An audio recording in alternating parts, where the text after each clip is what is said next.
नमस्कार, मैं हूं पूजा शर्मा। वक्त है आज के शब्द बाढ़ का। पीएम मोदी आज राज्यसभा में राष्ट्रपति के अभिभाषण पर धन्यवाद प्रस्ताव पर जवाब देंगे। पीएम मोदी ने मंगलवार को लोकसभा में राष्ट्रपति के अभिभाषण पर चर्चा का जवाब दिया और कांग्रेस समेत राहुल गांधी पर करारा प्रहार किया। राहुल गांधी ने अपने भाषण में भगवान शिव, गुरु नानक देव, ईसा मसीह और भगवान महावीर की फोटो दिखाई थी। पीएम मोदी ने संसद में इस मुद्दे पर राहुल को घेरा। मोदी ने कहा कि आस्थावान लोग ईश्वर के दर्शन करते हैं, उनका प्रदर्शन नहीं करते। मोदी ने कहा कि कांग्रेस जिस तरह बार बार हिंदुओं का अपमान कर रही है, ये कोई संयोग नहीं, एक प्रयोग है। ईश्वर का हर रूप दर्शन के लिए होता है। ईश्वर का कोई भी रूप निजी स्वार्थ के लिए, प्रदर्शन के लिए नहीं होता है। जिसके दर्शन होते हैं उसके प्रदर्शन नहीं होते हैं। आदरणीय सभापति जी, हमारे देवी देवताओं का अपमान 140 करोड़ देशवासियों के दिलों को गहरी चोट पहुंचा रहा है।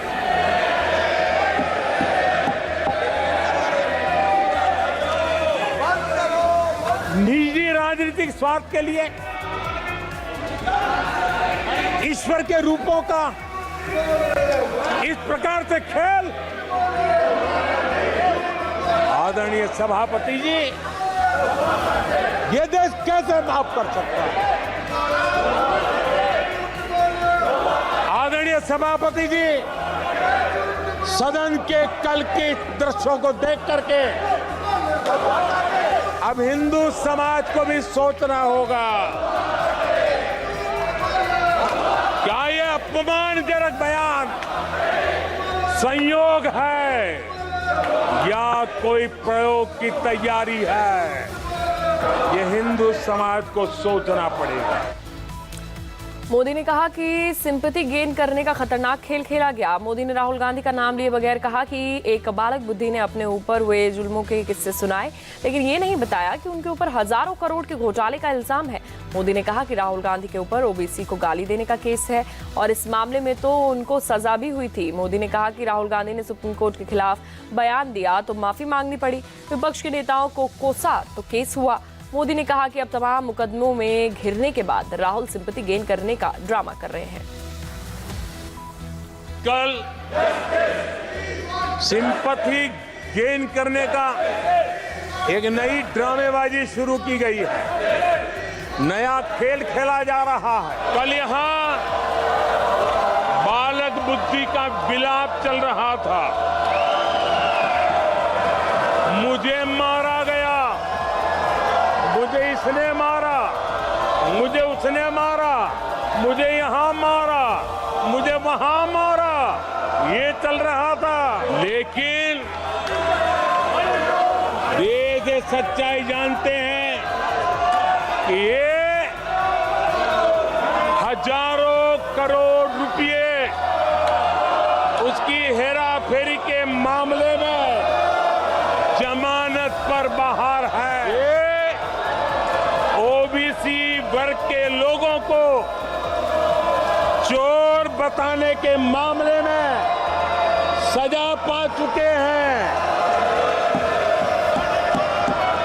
इनको देश की सर्वोच्च अदालत पर गैर जिम्मेदाराना बयान देने के बाद माफी मांगनी पड़ी है।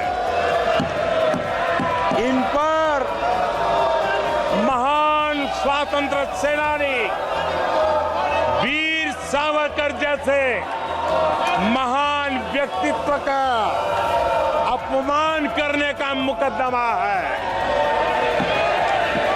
इन पर देश की सबसे बड़ी पार्टी के अध्यक्ष को हत्यारा कहने का मुकदमा चल रहा है। इन पर अनेक नेताओं, अधिकारियों, संस्थानों पर झूठ बोलने के गंभीर आरोप है। प्रधानमंत्री नरेंद्र मोदी से पहले अपोजिशन के कई सांसदों ने भी लोकसभा में अपनी बात रखी और बीजेपी पर निशाना साधा। राष्ट्रपति के अभिभाषण पर धन्यवाद प्रस्ताव को लेकर हो रही चर्चा में विपक्ष की तरफ से सबसे पहले अखिलेश यादव बोलने के लिए खड़े हुए। अखिलेश यादव ने नौजवानों से लेकर किसानों और जवानों का मुद्दा उठाया। पेपर लीक, अग्निवीर योजना, किसानों की आय और ईवीएम पर अपनी बात रखी और फिर बीजेपी पर सीधा हमला बोला। अयोध्या की जीत भारत के परिपक्व मतदाता की लोकतांत्रिक समझ की जीत है और हम तो अध्यक्ष महोदय यही सुनते आए हैं, होए वही जो राम रची राखा। यह है उसका फैसला। अध्यक्ष महोदय, होई वही जो राम रची राखा, यह है उसका फैसला जिसकी लाठी में नहीं होती आवाज। जो करते थे किसी को लाने का दावा, वो हैं खुद किसी के सहारे के लाचार।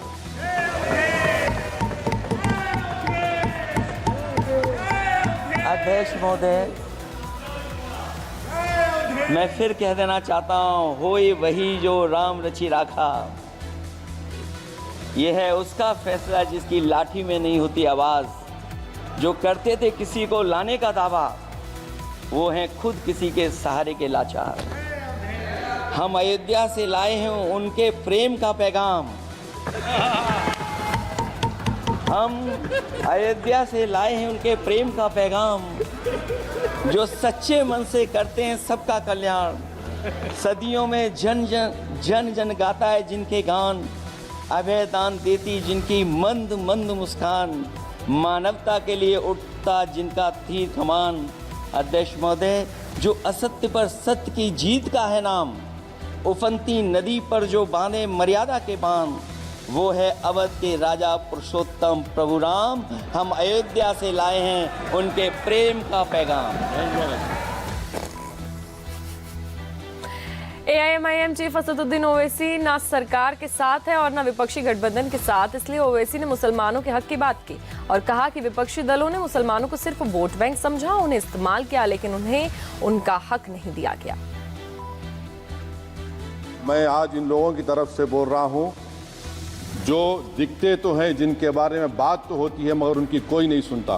बीजेपी मुसलमानों की नफरत पर जीतती है और मुसलमानों के नाम निहाद मसीहा मुसलमानों के 90% ज़्यादा वोट हासिल करते हैं, मगर फिर भी इस ऐवान के दरवाजे नहीं खुलते मुसलमानों के लिए और सिर्फ 4% मुसलमान जीत कर आते हैं।